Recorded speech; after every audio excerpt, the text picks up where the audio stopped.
Parul university के placements का कोई रिप्लेसमेंट नहीं, इसलिए टॉप कंपनीज की फर्स्ट चॉइस। आप तो समझ ही गए होंगे। Join Parul university, Vadodara, Gujarat. भारत पाकिस्तान तनाव के बीच अमेरिका सबसे बड़ा चौधरी बनकर सामने आया और चौधराहट ऐसी कि दुनिया के हर मंच पर जाकर वो किया जो भारत को पसंद नहीं था। हर मंच पर जाकर ये बताया कि मध्यस्थता उसने कराई, जबकि भारत लगातार ये कहता रहा कि मध्यस्थता में ट्रंप का कोई रोल था ही नहीं। लेकिन ट्रंप अपनी बात पर अड़े रहे, हर जगह बताने की कोशिश करते रहे और क्रेडिट लेने की कोशिश करते रहे कि उनकी वजह से एक न्यूक्लियर वॉर टल गई, जिसे उन्होंने ट्रेड की धमकी देकर हैंडल किया।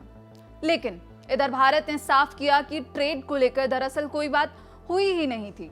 लेकिन जिद्दी ट्रंप अपनी बात पर अड़े रहे। उधर पाकिस्तान इस चीज का पूरा फायदा उठाता रहा, क्योंकि पाकिस्तान का इरादा था कि किस तरीके से कश्मीर के मुद्दे को इंटरनेशनलाइज किया जाए, किस तरीके से भारत पाकिस्तान तनाव में तीसरे देशों की एंट्री कराई जाए।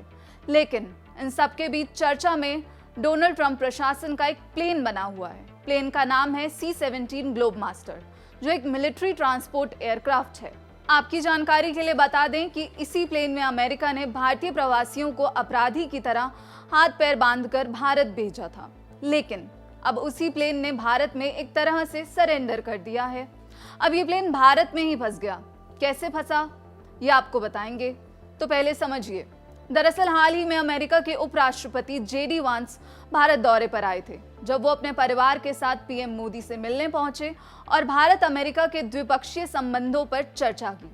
ये दौरा इसलिए भी खास था क्योंकि डोनाल्ड ट्रंप की टैरिफ पॉलिसी से पूरी दुनिया में खलबली मच गई। पहलगाम आतंकी हमले पर भी JD वांस की प्रतिक्रिया आई थी और उन्होंने कहा था कि उषा और मैं भारत के पहलगाम में हुए आतंकवादी हमले के पीड़ितों के प्रति अपनी संवेदना व्यक्त करते हैं। पिछले कुछ दिनों में हम इस देश और इसके लोगों की खूबसूरती से अभिभूत हो गए हैं। इस भयानक हमले में हमारी भावनाएं और प्रार्थनाएं उनके साथ हैं। अब C-17 ग्लोबमास्टर की वापसी का वक्त आया तो प्लेन भारत में अटक गया।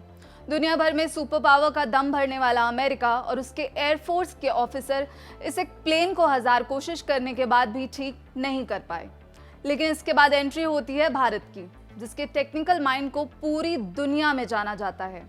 और यही वजह रही जब C-17 ग्लोबमास्टर की जिम्मेदारी भारतीय वायुसेना की टेक्निकल टीम को सौंपी गई, तो उन्होंने इसे कुछ घंटों में ठीक कर दिखा दिया कि भारत की टेक्निकल पावर क्या है। वैसे आपको बता दें कि भारत, जिसे सॉफ्टवेयर इंजीनियर्स के लिए जाना जाता है, दुनिया भर में जो बड़ी कंपनियां हैं उसके CEO भारत के ही हैं। भारत को दुनिया में टैलेंट हब के तौर पर भी देखा जाता है। अमेरिका में बड़ी बड़ी पोजीशन पर इंडियन काम कर रहे हैं। गूगल जैसी कंपनी को सुंदर पिचई लीड कर रहे हैं। यूट्यूब के CEO नील मोहन भी भारतीय मूल के ही हैं। बहरहाल वापस लौटते हैं C-17 ग्लोबमास्टर की तरफ, जो अब अमेरिका के लिए उड़ान भरने को तैयार है।